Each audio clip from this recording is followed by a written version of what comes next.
clase del día de hoy, ¿verdad? La cual es muy interesante tomando en cuenta que los aminoglicósidos y las espectinomicinas son bastante frecuentes el uso, pero deben de tener en cuenta siempre, ¿verdad? ¿Me escuchan? Sí, se escucha. Ok, de que son antibióticos ya lo habíamos visto la vez pasada, que no son de primera línea, son de segunda línea, porque casi siempre esta familia de antibióticos se utilizan unidos a otros antibióticos para reforzar, para hacer un sinergismo, que es, ¿verdad?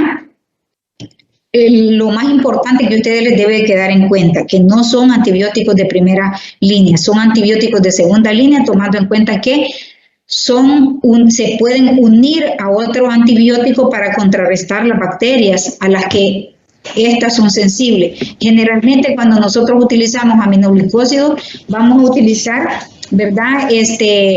Cuando nosotros tengamos ya resistencia a otros fármacos o cuando también, ¿verdad?, tengamos cultivos en mano. Los cultivos nos permiten a nosotros poder utilizar con más seguridad en los pacientes, tomando en cuenta que estos medicamentos tienen efectos colaterales, ¿verdad?, que es bien importante que ustedes los van a conocer.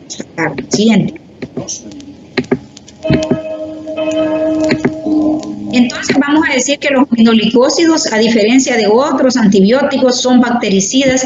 Estos van a inhibir la síntesis de proteínas, las cuales van a interferir en la síntesis ribosomal, ¿verdad? Y cuyo espectro de los aminoglicósidos es principalmente bacterias gram negativas y anaerobias. Significa entonces, ¿verdad?, de que son bactericidas, es decir, van a destruir la síntesis de la subunidad ribosomal 30S de las bacterias. De esa forma van a ocasionar la muerte de las bacterias. Siguiente. Siguiente. Un poco de historia, ¿verdad? La cual ustedes es bien importante que vayan viendo, ¿verdad? Que estos antibióticos, la mayoría de antibióticos pueden ser naturales y pueden ser sintéticos. Los naturales casi siempre vienen de plantas y los semisintéticos, como su nombre lo indica, ¿verdad?, ya son procesados. Entonces, hay una gran variedad de actinomicetos del suelo, los cuales pueden servir como sustratos para utilizar, para generar estos antibióticos. En el caso de la streptomicina, esta, ¿verdad?, se aisló por primera vez a partir de cepas del Streptomyces griseus. La gentamicina y la netilmicina se derivan de especies del actinomiceto Micronospora, y también, ¿verdad?, la ortografía que lleva micina, distinta a lo de otros antibióticos aminoglicósidos, que lleva micina, pero con Y griega, ¿verdad?, reflejan esta diferencia de origen. Entonces, vamos a decir que la tobramicina es uno de los diversos componentes de un complejo aminoglicósido conocido como nebramicina, que es producido por el Streptomyces nebrarius, y tiene una actividad antimicrobiana y una toxicidad muy similares a las de la gentamicina, al derivado de la canamicina y netilmicina y al derivado de la cisomicina, que son productos semisintéticos. En otras palabras, ¿verdad?, nosotros vamos a utilizar en nuestro espectro clínico, ¿verdad?, tanto en hospitales públicos como privados, dos aminoglicósidos muy frecuentemente, la gentamicina y la amicacina. Siguiente.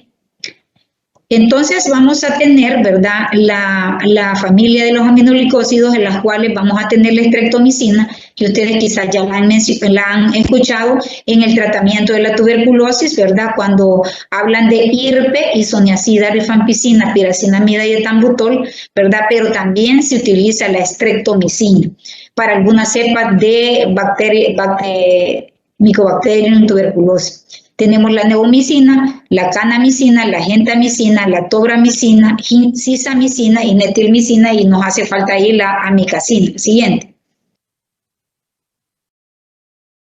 Entonces, los aminoglicósidos, ¿verdad? La amicacina es un derivado de la canamicina, la netilmicina de la cisomicina, y son productos semisintéticos. Estos se usan principalmente, ¿verdad?, para tratar bacterias gram negativas. Esto es bien importante, aerobias gram negativas. ¿Qué significa, verdad? Que nosotros tenemos familias, 3 familias, las cuales nosotros vamos tratando la bacteria. Perdón. La familia de los bacterias gram positivas, la familia de las bacterias gram negativas y la familia de las bacterias anaerobias. La estreptomicina y la amicacina son agentes importantes en el tratamiento de Mycobacterium tuberculosis, algunas cepas de Mycobacterium que son sensibles a estos fármacos. En el caso de la paromomicina se usa por vía oral, ¿verdad?, para tratar la amibiasis intestinal. Siguiente. Propiedades generales de los aminoglicósidos. Vamos a decir que los aminoglicósidos van a tener un anillo de hexosa, ya sea de estrictidina en estreptomicina, ¿verdad? Y 2-desoxiestreptamina en otros casos de otros aminoglicósidos, los cuales están unidos por varios azúcares aminados mediante enlaces glucosídicos y son hidrosolubles, estables en solución y activos a un pH alcalino. Esta es la estructura general de los aminoglicósidos, ¿verdad? Y su representante principal, lo que es la tobramicina. Las que siguen.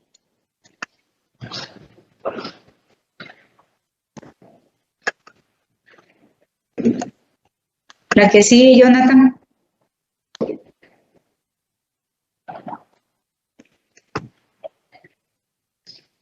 Jonathan. Ahí está, no mira mecanismo de acción. No, a mí no me pasa la diapo.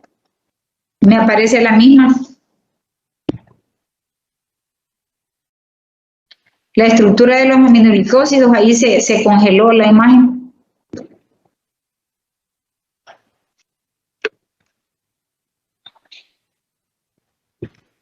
Le dio a las flechas por accidente, no. ¿A cuál? A unas flechas para pasar diapositiva, le dio ahí. Sí, le di. Pues. ¿Qué hago? En el botón creo que dice, ¿cómo dice un botón ahí? Ahí dice en directo sincronizar con el moderador diapositiva ahí. 9. Dele ahí. Ahí dice, hoy sale recargar para mostrar la presentación. ¿Pongo recargar? Sí, recárguela en ese caso. Está fregado con esta tecnología. Yo prefiero 1000 veces dar clases presenciales.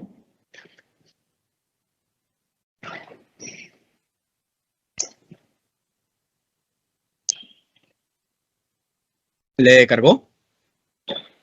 Ahí está, aparece el icono de carga. Pues si no, le voy a volver a cargar. Vale. Le puedo dejar recargar. Ahorita ya me aparece ahí. Ahorita se quitó.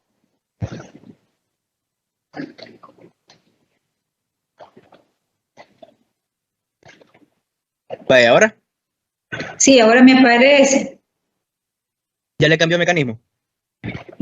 No, no le he cambiado. ¿O las puedo movilizar yo? Y los demás sí ven que cambia, sí, ¿verdad? Sí, está cambiando. El mecanismo se encuentra ahorita. Pero ahorita se ve como que está cargando la presentación. Aún no le carga del todo. Vaya, ahorita sí. ¿Puedo movilizarla yo? Dele en tomar el control. Ahí arribita dice, doctora, tomar el control. Ajá, dele en tomar el control. Ahí tomó el control. Ok. Pero es que me aparece para verla más grande porque me aparece muy pequeño. Vaya, le aparecen a la par de las flechas, hay 3 puntitos. Ajá. Vaya, dele ahí. Ocultar vista, moderador, dice. Dele ahí en ocultar vista, moderador. Ahí. Ahí le sale un poquito más grande, es lo más grande que se puede dejar. Vaya, entonces yo voy a seguir. Vaya. Pero no avanzo, no puedo. Le toco la flecha y no avanza. No avanza.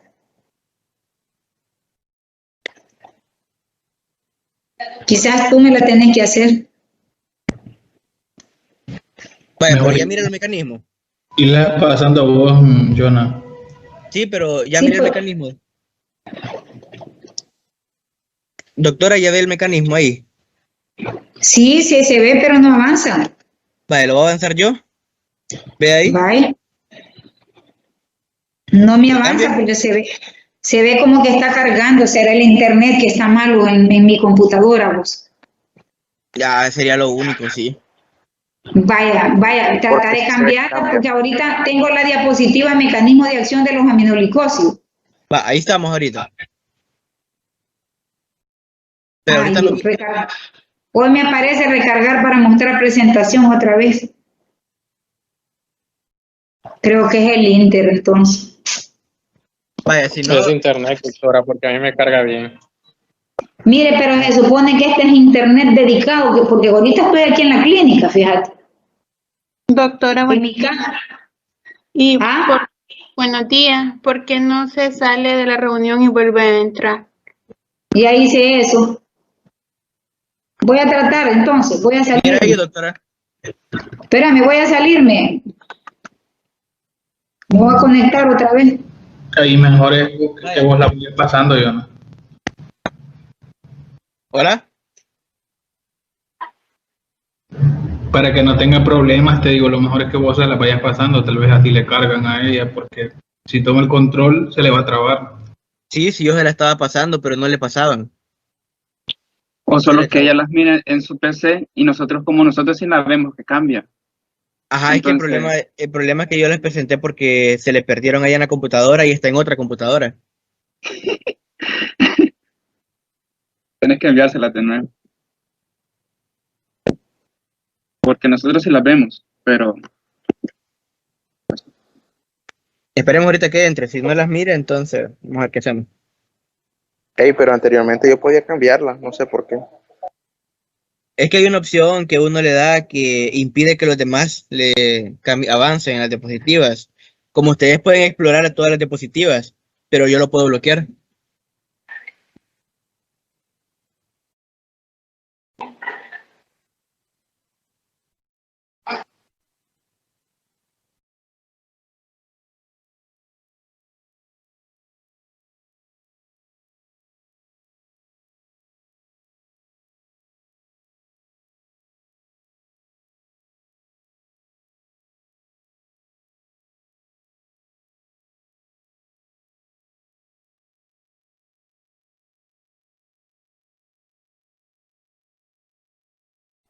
Bueno, un anuncio, la doctora Vigil ya me confirmó la clase, ya tengo las diapositivas.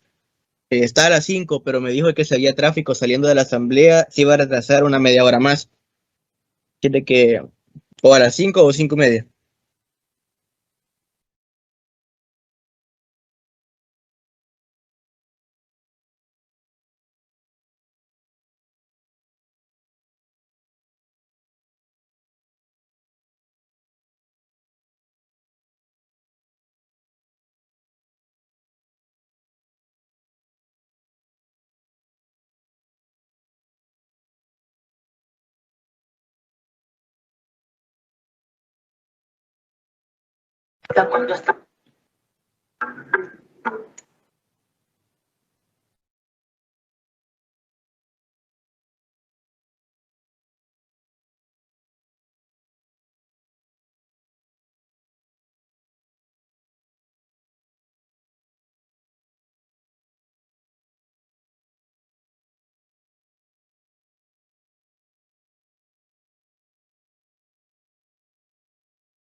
Espérense, bicho, ya entra, espérense.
Aló, hola.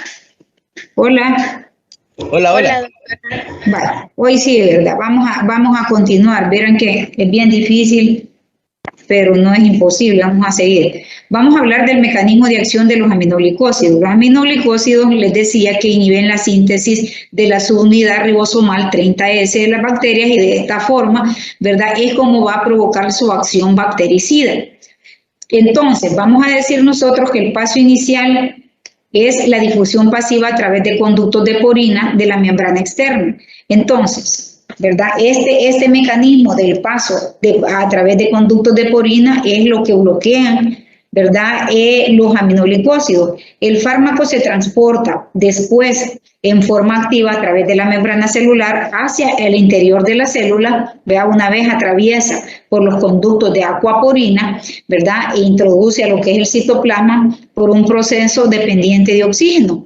Es aeróbico, un proceso aeróbico. El gradiente electroquímico transmembrana suministra la energía necesaria para este proceso, básicamente es dependiente de oxígeno, y esto básicamente va a permitir el transporte y el acoplamiento de la bomba de protones. Dentro de la célula, los aminoglicósidos, ya una vez están en el citoplasma, se van a unir a la subunidad específica 30S del ribosoma de la bacteria, y de esta forma es como constituye sus propiedades bactericidas. La que sigue. Entonces aquí tenemos los efectos de los aminoglicósidos en la síntesis de las proteínas. Tenemos en primer lugar, ¿verdad?, que va a bloquear el inicio de la síntesis de proteínas. Luego tenemos que bloquear la traducción posterior y propicia la finalización prematura de las proteínas, y luego va a incorporar, ¿verdad?, lo que es el aminoglicósido incorrectamente, y de esa forma, ¿verdad?, modulando o trastornando la fisiología normal de esta subunidad ribosomal 30S, es como van a actuar los aminoglicósidos. La siguiente. Entonces, fíjense bien, la inhibición de la síntesis de proteínas de los aminoglicósidos inicia, ¿verdad?, una interferencia en el complejo de iniciación de la formación de los péptidos. Luego va a haber una lectura errónea del RNA mensajero, lo cual va a causar una incorporación de aminoácidos incorrectos al péptido y da origen a una proteína no funcional. Luego, ¿verdad?, tenemos lo que es la separación de los polisomas en monosomas no funcionales. Estas actividades ocurren casi en forma simultánea, con un efecto global e irreversible y letal para la célula de las bacterias. Adelante. Las bacterias, ¿verdad?, pase a la que sigue.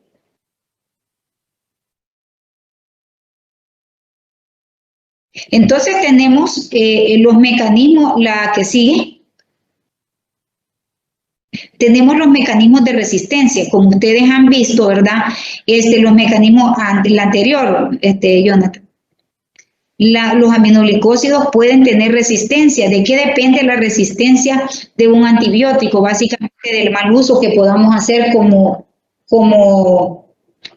médicos, ¿verdad?, de los antibióticos. Por ejemplo, si nosotros utilizamos de una forma inadecuada los aminoglicósidos, o los estamos usando muy frecuentemente cuando no hay indicación de usar aminoglicósidos como primera línea. Eso es bien importante porque son altamente nefrotóxicos, ototóxicos, y pueden ocasionar una serie de trastornos en las personas. Por lo tanto, no deben de ser utilizados ni siquiera por médicos generales, ¿verdad? Yo, que soy internista, me tiembla la mano para usar un aminoglicósido, porque yo sé, ¿verdad?, que estos antibióticos son bastante fuertes y son altamente nefrotóxicos y también ototóxicos. Entonces, el buen uso evita la resistencia. Estos antibióticos pueden adquirir resistencia de parte de las bacterias, y esto básicamente obedece a 3 factores. La producción de una o varias enzimas transferasas que van a inactivar a los aminoglicósidos por adenilación, acetilación y fosforilación. Este es el principal mecanismo de resistencia que encuentran las bacterias contra estos agentes antibióticos. Alteración de la entrada de los aminoglicósidos a la célula, lo que pudiese ser genotípico, por ejemplo, resultante de una mutación o eliminación de una proteína porina vinculada. Ya les decía que el aminoglicósido, ¿verdad?, para su mecanismo de acción entra a través de los poros de aquaporinas al interior del citoplasma. Entonces, al alterar esa entrada de los aminoglicósidos, ¿verdad?, obviamente no van a poder entrar y de esa forma van a adquirir resistencia porque están bloqueando la entrada del antibiótico hacia el interior del citoplasma. Alteración o eliminación de la proteína del receptor en la subunidad ribosómica 30S como resultado de la mutación. Entonces, las bacterias se arman de una serie de mecanismos, ¿verdad?, para poder resistir a los antibióticos. Si nosotros hacemos mal uso, ¿verdad?, los indicamos cuando no están indicados, los ponemos a dosis incorrectas, a intervalos de dosis incorrectas, esto hace que las bacterias utilicen todos estos mecanismos. Pasa a la que sigue, que en resumen, ¿verdad?, los mecanismos, la que sigue, por favor.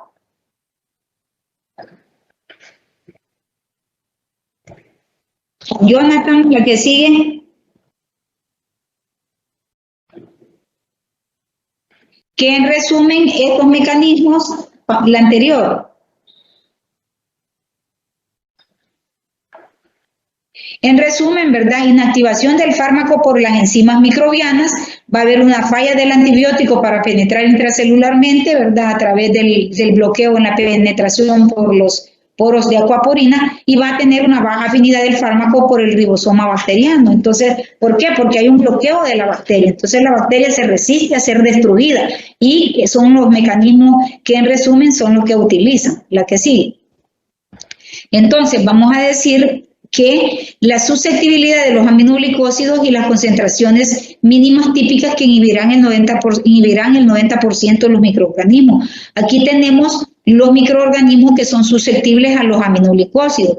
Ahí podemos ver los enterobacter, todas las enterobacterias que tenemos adentro del intestino, ¿verdad? La Escherichia coli, que es una enterobacteria, la Klebsiella pneumoniae, la Pseudomonas aeruginosa, las especies de Serratia, el Acinetobacter y el Staphylococcus aureus, algunas cepas de Staphylococcus aureus. Estos, ¿verdad?, son la mayoría de bacterias las cuales nosotros podemos administrar aminoglicósidos cuando estas bacterias no pueden ser tratadas con otro, ¿verdad? Entonces, a veces hay que hacer sinergia con otro antibiótico para matar definitivamente las bacterias. De los antibióticos que nosotros utilizamos más frecuentemente está en nuestro medio lo que es la gentamicina y la amicacina. Y ustedes vean, ¿verdad?, la importancia de ver que pueden estas hacer su efecto hasta en un 97%, ¿verdad?, que hay susceptibilidad. Incluso hay algunos que tienen unas vidas medias prolongadas. El caso de la gentamicina tiene una vida media prolongada, lo cual permite utilizarla de una forma muy eficaz y a veces también con dosis, una sola dosis. Pase la que sí.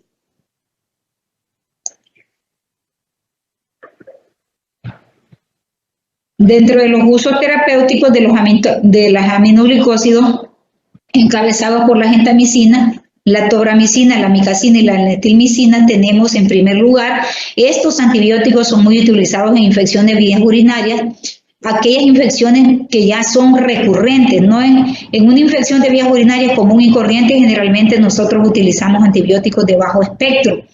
Pero estos antibióticos ya los utilizamos en aquellas infecciones de vías urinarias complicadas o que son de carácter recurrente. También los utilizamos en neumonías graves, ¿verdad? Utilizamos también en las meningitis, principalmente cuando lo podemos combinar con las penicilinas más un aminoglicósido tipo gentamicina, tiene buenos resultados las meningitis en los pacientes. También tenemos las peritonitis. Hoy, con la epidemia que tenemos de insuficiencia renal crónica, muchos pacientes tienen catéteres blandos ubicados en su peritoneo y esto pues más susceptibilidad a padecer de infecciones. Por lo tanto, ¿verdad?, vamos a tener, puede haber peritonitis. Tenemos también la septicemia, aquellos pacientes que ya están sépticos, ¿verdad?, que tienen infecciones diseminadas. También nos ayuda mucho el combinarles algún aminoglicósido, enfermedades infectocontagiosas como es la talasemia, la peste. También algunas infecciones por Mycobacterium pueden ser tratadas con amicacina o kanamicina. Pacientes que padecen también de fibrosis quística y que tienen infecciones pulmonares recurrentes pueden utilizarse lo que es la amikacina por vía inhalada. Y también tenemos aminoglicósidos en forma tópica, vea que pueden ser utilizados en algunos pacientes y están indicados en algunos pacientes. ¿A que sí? Siguiente. Entonces, ¿cuáles son los efectos adversos? Este es bien interesante que ustedes lo vayan sabiendo para que puedan hacer buen uso de estos antibióticos, ¿verdad? Puedan hacer buen uso y no anden prescribiendo los antibióticos así por así, ¿verdad? Sino cultivos en mano. Estos antibióticos se prescriben con cultivos en mano. ¿Por qué? Por estos efectos adversos tan marcados que estamos viendo, ¿verdad? Entonces, dentro de los efectos tenemos la ototoxicidad. La ototoxicidad, ¿verdad?, puede conllevar a vértigos en el paciente, ataxia, una marcha incoordinada y pérdida del equilibrio de la marcha. En el caso de la kanamicina y la amikacina, son los agentes más ototóxicos, o sea que durante el tratamiento con estos antibióticos podemos observar, ¿verdad?, que los pacientes pueden llegar a tener ototoxicidad manifestada como un vértigo o una ataxia. En el caso de la streptomicina y la gentamicina, ¿verdad?, son los más tóxicos para el vestíbulo. Vean ustedes qué importante es eso, ¿verdad? El área vestibular es el que se daña en el conducto auditivo y en medio. También tenemos que los aminoglicósidos pueden ocasionar nefrotoxicidad, pueden ocasionar el tratamiento agudo, aumento de la creatinina, ¿verdad? Y puede haber también, en el caso de lo que es la neomicina y la tobramicina y la gentamicina, son los antibióticos más nefrotóxicos que hay.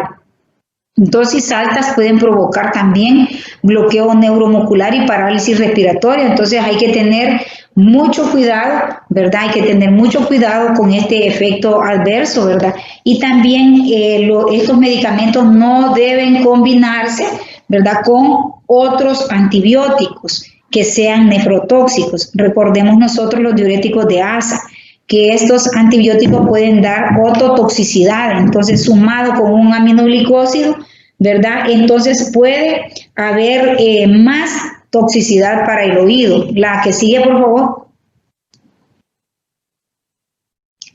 Pueden dar reacciones adversas también, en el caso de la streptomicina específicamente, puede provocar fiebre, erupciones cutáneas, dolor en el sitio de la inyección, alteraciones que ya les habíamos mencionado, vestibulares como el vértigo, ¿verdad?, o la ataxia, que es la pérdida del equilibrio. Cuando se administra durante el embarazo también puede causar estos síntomas en el recién nacido como nefrotoxicidad, ototoxicidad y reacciones de hipersensibilidad. La que sigue. El espectro de este antibiótico, que es uno de los más usados en el espectro de la infectología y para tratar infecciones muy severas, ¿verdad?, tenemos lo que son las infecciones graves causadas por bacterias gram negativas, ya lo habíamos visto, ¿verdad? En el caso de la pseudomonas, el enterobacter, la serratia, el proteus, acinetobacter, klebsiella sp. La gentamicina, ¿verdad?, dentro de las reacciones adversas puede dar nefrotoxicidad de un 5 a 25%, ototoxicidad de 1 a 5% y hipersensibilidad, que son poco comunes. La que sigue.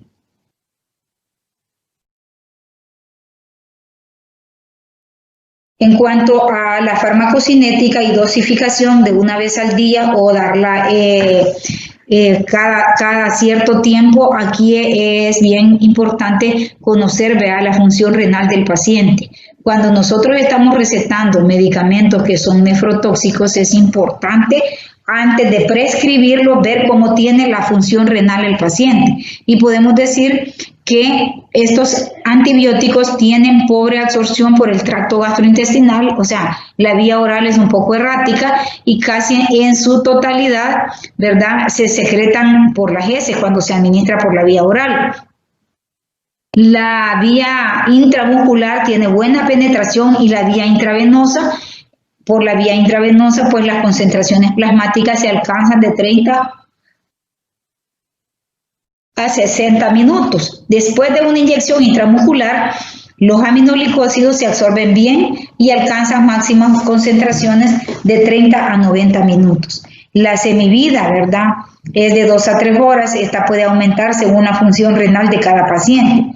Los aminoglicósidos se pueden eliminar en forma parcial o irregular cuando el paciente está en la hemodiálisis. De hecho, cuando se trata a un paciente con una peritonitis que tiene catéter de diálisis o hemodiálisis, se puede, en el caso de las peritonitis, se puede administrar por vía catéter, ¿verdad?, para tratar directamente a nivel del peritoneo la infección.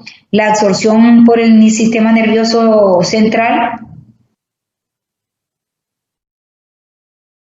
aumenta en presencia de meninge inflamada. Este es un dato bien curioso, ¿verdad?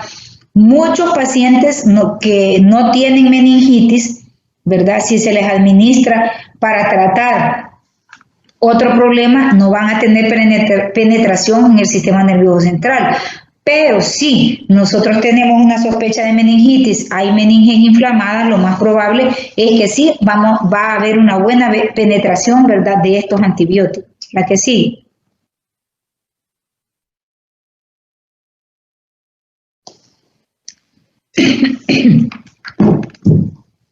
En cuanto a la administración y monitoreo, es importante la administración de los aminoglicósidos en dosis alta o intervalos prolongados. Podemos utilizar las dos modalidades. O damos una dosis de carga alta o también podemos utilizar los intervalos prolongados. Probable que tenga al menos la misma eficacia y menos toxicidad potencial que las dosis divididas, ¿verdad? Entonces, algunas veces utilizamos mejor una sola dosis al día para evitar los efectos prolongados, ¿verdad? Y podemos nosotros también administrar una sola dosis de carga, ¿verdad? Aumentamos la dosis o espaciamos la dosis también. Entonces, la administración de dosis altas a intervalos prolongados también puede reducir la nefro y ototoxicidad característica de los aminoglicósidos. Esta disminución de la toxicidad probablemente se deba al efecto umbral,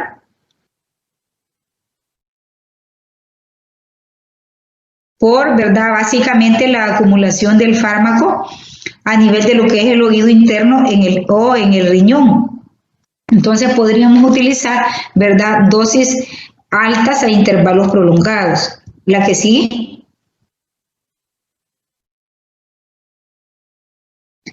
En cuanto a la concentración en estado estable, recordemos nosotros, ¿verdad?, que debemos de administrar, debemos de tener básicamente las concentraciones en estado estable. Estas deben de ser menores de 1 a 2 microgramos por ml en el caso de la gentamicina, la netilmicina y la tobramicina. Menores de 10 microgramos por ml para lo que es la amicacina y la streptomicina. Los niveles máximos, ¿verdad?, que nosotros podemos perseguir son de 4 a 8 microgramos de ml de gentamicina, netilmicina o tobramicina y de 20 a 35 microgramos por ml con amicacina. Jonathan. Aquí nosotros podemos tener comparaciones de dosis única y dosis dividida. En el caso, ¿verdad?, nosotros vemos la línea roja en el cual se ha puesto una dosis alta con un intervalo de 24 horas. Vemos cómo la concentración máxima del fármaco llega, ¿verdad?, a una concentración plasmática hasta 30 microgramos por ml y luego esta concentración plasmática, vean la imagen roja, ¿verdad?, punteada, en donde ustedes van a ir observando cómo el antibiótico viene bajando sus concentraciones plasmáticas hasta el término de 24 horas.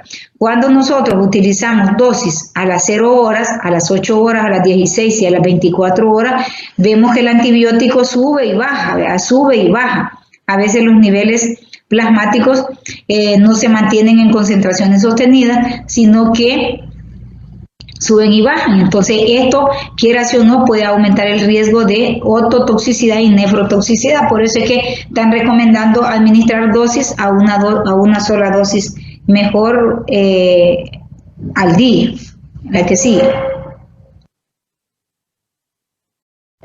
En el caso de la gentamicina, es el aminoglicósido de primera elección debido a su menor costo y actividad confiable contra otros aerobios gram negativos menos resistentes.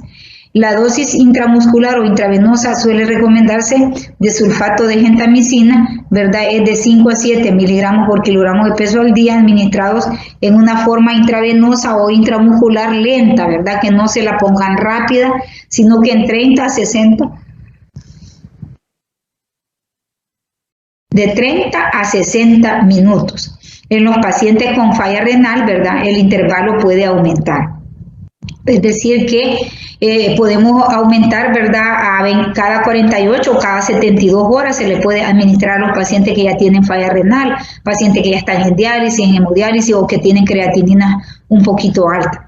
En los pacientes que no son candidatos para la administración de un intervalo prolongado, se recomienda una dosis de carga de 2 miligramos por kilogramo y luego de 3 a 5 miligramos por kilogramo al día. Por ejemplo, un paciente ya que nosotros estemos seguros que tiene un daño renal, ¿verdad?, que no se puede utilizar intervalos de cada 2 días, cada 3 días, podemos dar una dosis de carga de inicio de 2 miligramos por kilo. En el caso de que pese 70 kilos, le podemos dar 140 miligramos y después, ¿verdad?, la dosis siguiente ya podemos administrarle de 3 a 5 miligramos por kilo al día, dividido en cada 8 o cada 12 horas.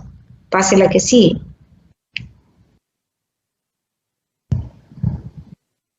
En el caso de la gentamicina, en el caso de los recién nacidos que pesen menos de 35, que tienen menos de 35 semanas, se le puede administrar dosis de 3 miligramos por kilo una vez al día. Cuando ya los recién nacidos están un poquito más grandecitos, ¿verdad?, mayor de 35 semanas, dosis de 4 miligramos por kilogramo de peso al día y 5 miligramos por kilo de peso al día en dosis divididas para recién nacidos con infecciones graves. Los recién nacidos pueden nacer, ¿verdad?, con infecciones graves, muchas veces producto de infecciones cuando se da a luz, ¿verdad?, si son partos vaginales. Entonces, la administración, ¿verdad?, puede ser en infecciones graves de 2 a 2.5 miligramos por kilogramo de peso cada 8 horas hasta llegar a los 2 años. En las concentraciones plasmáticas máximas, estas van a fluctuar, ¿verdad?, de 4 a 10 microgramos por ml. Permítame un segundito. Hola, estoy dando clase. Las concentraciones, les decía, plasmáticas máximas fluctúan de 4 a 10 miligramos por ml, ¿verdad? En el caso, también pueden fluctuar entre 16 a 24 miligramos por ml, dosis intervalos prolongados, ¿verdad?, que va de 5 miligramos por kilo una sola vez al día. Pase la que sigue. En el caso de la actividad o el espectro de la gentamicina, decíamos que es para bacterias, pueden ser sensibles tanto a las bacterias gram positivas como también las bacterias gram negativas, algunos estafilococos sensibles, las enterobacterias y las bacterias gram negativas como la pseudomonas, que es una infección hospitalaria que se adquiere muy reciente, que se adquiere con mucha frecuencia cuando el paciente ya tiene varios tiempos de estar, que tiene catéteres, ondas o puede incluso adquirirlas a través de la vía respiratoria. En cuanto a la resistencia, los estreptococos y enterococos son relativamente resistentes a la gentamicina por fracaso del fármaco para penetrar al interior, ¿verdad? La gentamicina en combinación con vancomicina o penicilina tiene un mayor efecto bactericida potente, ¿verdad? Y en parte se debe a la mayor captación del fármaco que ocurre cuando se da la inhibición de la síntesis de la pared celular de la bacteria. La gentamicina también puede ser utilizada en forma tópica, en forma ocular, ¿verdad?, en ungüentos o soluciones que vienen del 0.1 al 3%. En el caso del sulfato de gentamicina, se puede utilizar también para las quemaduras infectadas, heridas o lesiones en la piel, ¿verdad? Cuya administración va a favorecer la muerte de las bacterias, y aparte de eso también se puede administrar por la vía intratecal a nivel de lo que son punción lumbar, ¿verdad? En una dosis de 1 a 10 miligramos por kilogramo del día, más que todo cuando tengamos meningitis o infecciones cerebrales severas. La que sigue, por favor. La amicacina es otra de las que se utiliza muy frecuentemente en el espectro, en el ambiente hospitalario, ¿verdad? Y tiene un espectro más amplio, la amicacina. Esta es activa contra la mayoría de cepas de Serratia, Proteus, Pseudomonas aeruginosa, así como también la mayoría de cepas de Klebsiella, Enterobacter, Escherichia coli, ¿verdad? Algunas pueden ser resistentes a la gentamicina y la etrogramicina. En el caso de la amicacina es un derivado semisintético de la canamicina, ¿verdad? Que es menos tóxico, es la molécula original, resistente a muchas enzimas que activan la gentamicina y la etrogramicina. Por lo tanto, puede ser usada con algunos microorganismos que ya tienen resistencia a lo que es, ¿verdad? Estos fármacos.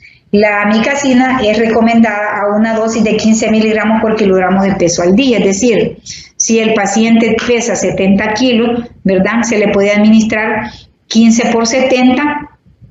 Generalmente las ampollas vienen de 500 miligramos en 2 ml, se puede administrar, ¿verdad? 15 miligramos por 70, ustedes hagan la conversión ahí y esa es la dosis que vamos a administrar. Casi siempre se diluyen en una cantidad bastante importante de soluciones.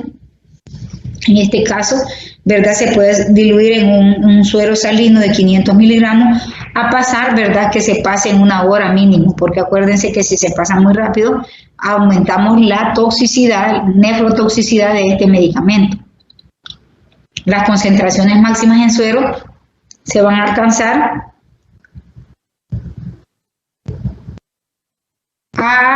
básicamente a las 10 o a los 30 microgramos por ml. Las cepas de Mycobacterium tuberculosis multiresistentes, incluidas las que tienen resistencia a la streptomicina, suelen ser susceptibles a lo que es la amicacina, que es de los antibióticos que les decía que se pueden utilizar para tratar infecciones por micobacterias, no necesariamente el Mycobacterium tuberculosis, sino que otro tipo también de Mycobacterium. La que sigue.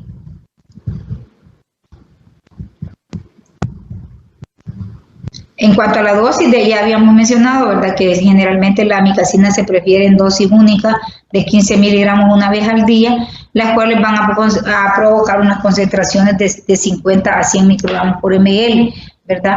Y unas concentraciones mínimas de menos de 1 microgramo por ml. Las concentraciones máximas en plasma se aproximan a 20 microgramos por ml después de una inyección de 7.5 miligramos por kilo. Las concentraciones de 12 horas después a una dosis de 7.5 miligramos por kilo es de 5 a 10 microgramos. Para el tratamiento de infecciones por micobacterias se usan esquemas administrados 3 veces por semana con dosis de hasta 25 miligramos por kilo. O sea, se pueden prescribir los lunes, los viernes y los sábados, ¿verdad?, las dosis de amicacina para tratar el Mycobacterium tuberculosis. La que sí. Tenemos la neumicina, canamicina y paramomicina. Estas se utilizan mucho por los gastroenterólogos. La neumicina, canamicina y paramomicina tienen bastante relación estrecha sus principios activos. Se utilizan para bacterias gram positivas, gram negativas y así como también algunas bacterias como la pseudomonas y los enterococos que pueden ser resistentes a otros aminoglicósidos. En el caso, ¿verdad?, estos medicamentos pueden ser útiles cuando se prepara para cirugía de colon, ¿verdad?, cuando va a hacer una colostomía. Generalmente se administra la neumicina a dosis de 1 gramo cada 6 a 8 horas, por lo menos 2 días antes para limpiar el intestino del paciente, ¿verdad? Y esto lo que hace es que disminuye la flora para que el médico, cuando ya esté operando al paciente del colon, ¿verdad?, puede ser una resección del colon por algún tumor, algún cáncer, alguna isquemia isquemia intestinal, ¿verdad? El paciente, el médico pueda tener un mayor o más bien menor probabilidad de tener unas complicaciones como es la sepsis grave, ¿verdad? Entonces se puede administrar la neomicina a dosis de 1 gramo de neomicina cada 6 o cada 8 horas. La que sí. La neomicina es un antibiótico de amplio espectro, ya habíamos dicho nosotros, ¿verdad? Y puede ser utilizado para tratar bacterias gram negativas altamente sensibles como la Escherichia coli, los Enterobacter, la Klebsiella y también algunos microorganismos gram positivos como es el caso del Staphylococcus aureus y el estafilococo y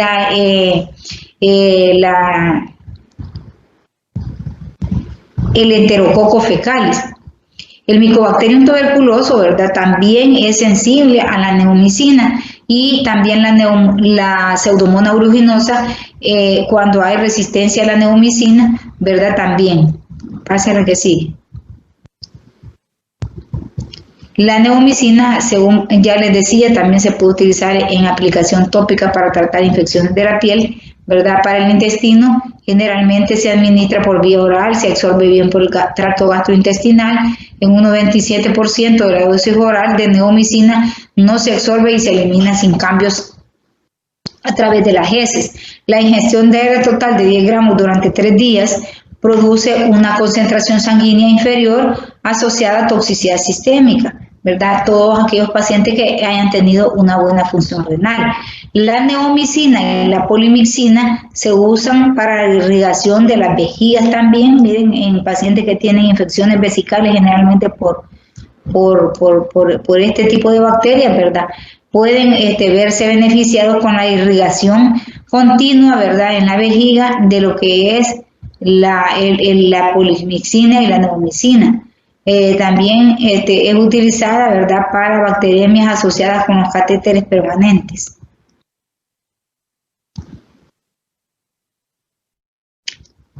Jonathan, la que sigue.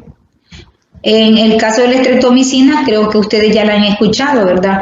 Es un aminoglicósido que se utiliza en el área de, más que todo, de infectología para tratar, ¿verdad? Como cuando hay resistencia a la isoniazida, rifampicina, piracinamida y el etambutol, se puede utilizar, ¿verdad? Cuando hay alguna resistencia a alguno de esos, se puede utilizar también, ¿verdad?, lo que es la streptomicina. Ahí es la del Streptomyces griseus, la resistencia se desarrolla fácilmente, por eso casi no se usa, sin embargo puede ser utilizada también, ¿verdad? Infecciones por Mycobacterium, agentes de segunda línea para el tratamiento de la tuberculosis, no es un agente de primera línea, son los IRPE, ¿verdad? La dosis de 20 a 40 miligramos por kilogramo de peso en niños por vía intramuscular o intravenosa.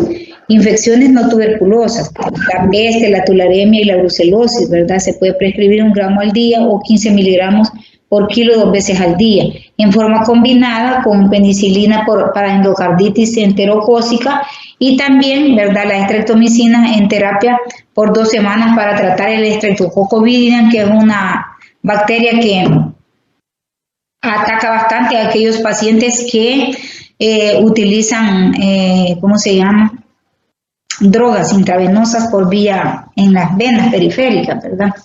La que sí.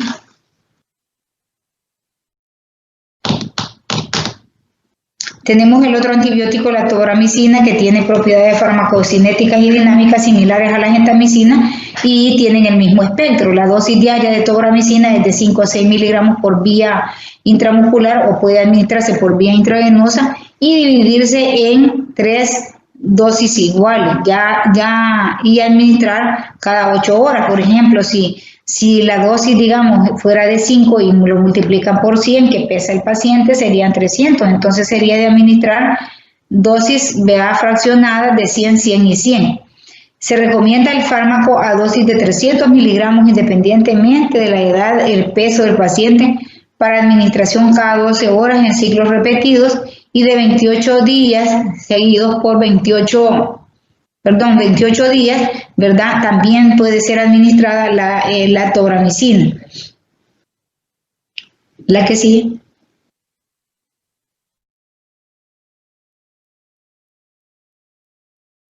La que sigue. tenemos lo que es la netilmicina. Esta comparte muchas propiedades o características junto con la gentamicina y la tobramicina. Sin embargo, la adición de un grupo etilo en la posición 1 de amino y anilo 2 de desoxiestamina, ¿verdad? De manera estérica en la molécula de netilmicina de la degradación enzimática de las posiciones 3 del anillo del anillo 2 y del 2-hidroxialoanillo 3, ¿verdad? Entonces vemos nosotros que esta tiene bastante parecido con lo que es la gentamicina y la tobramicina. La dosis es de 5 a 7 miligramos por kilo al día y las vías de administración pues son las mismas, ¿verdad? Intramuscular y también puede ser utilizada por vía oral. Generalmente la netilmicina, páseme el anterior, se administra a dosis de 5 a 7 miligramos, la anterior, 5 a 7 miligramos por kilogramo de peso al día. Las vías de administración son las mismas que para la gentamicina, intramuscular, intravenosa. La netilmicina es intercambiable con la gentamicina o tobramicina, pero ya no se venden en Estados Unidos, porque estos fármacos son bien nefrotóxicos, ¿verdad? Entonces, en países como los nuestros todavía existen dos, básicamente, los que son los que más se utilizan, la genta y la mica. Pase la que sigue. La plazomicina, ¿verdad? Es un aminoglicósido nuevo en desarrollo derivado de la cisomicina y no está aprobado aún por la FDA, por lo que en ensayos clínicos fase 2, infecciones de vías urinarias fueron utilizados y en ensayos clínicos fase 3 fueron utilizados para tratar enterobacterias, ¿verdad? Resistentes a los carbapénicos, es decir, al imipenem, ¿verdad? Cilastatin. Y la dosis que se administra es muy parecida a la dosis de la micacina, es de 15 miligramos por kilogramo de peso. Siguiente. Las espectomicinas, ¿verdad? Es un aminociclitol antibiótico que tiene relación estructural con los aminoglicósidos, que carece de azúcares aminados y enlazados glucósidos. El espectro gram positivo y gram negativo son exclusivamente para la gonorrea resistente a los medicamentos alérgicos a la penicilina. Entonces, la espectinomicina tiene buena absorción intramuscular, dosis de 2 a 4 miligramos, ¿verdad?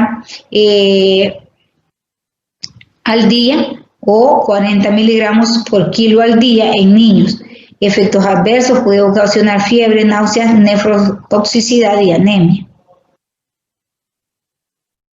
En cuanto a la espectinomicina, es un aminocitol antibiótico que tiene relación estructural con los aminoglicósidos y carece de azúcares, aminas y glucósidos, ¿verdad? El espectro gram positivo y gram negativo, uso inclusivo para tratar gonorrea, ¿verdad? Debido a que puede ser las dos cosas.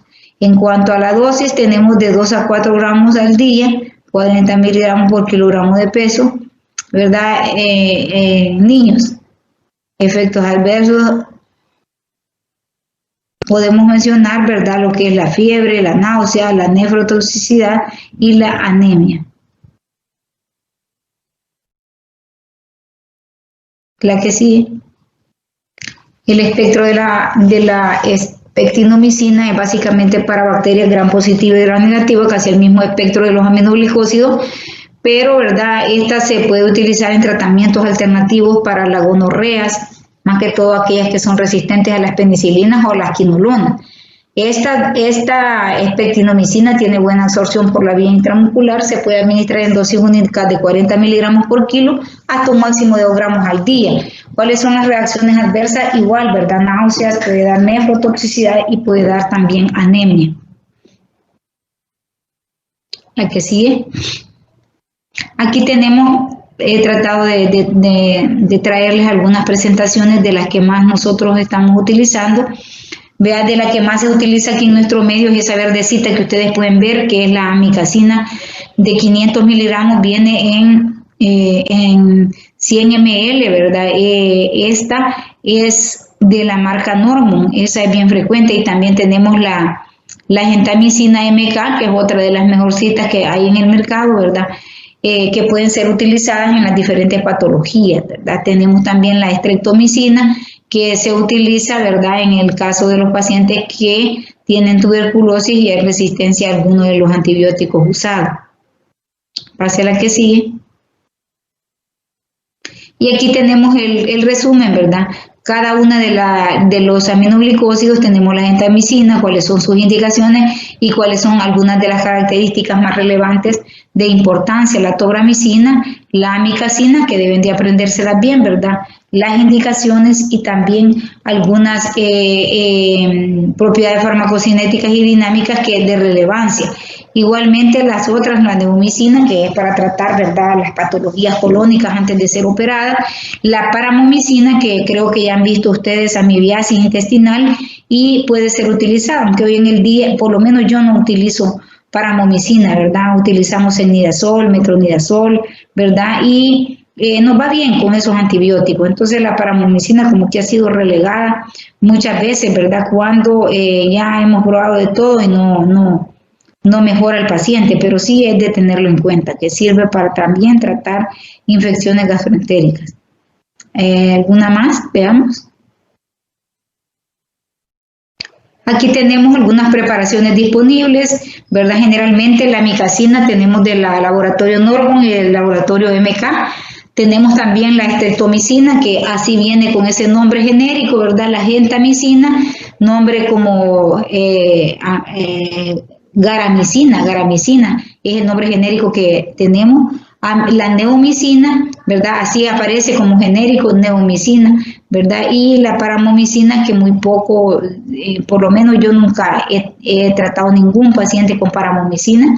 La tobramicina la utilizan mucho los médicos pediatras, vean, los niños cuando tienen infecciones complicadas, de vías urinarias complicadas o vías respiratorias complicadas, ¿verdad? Más ahora en esta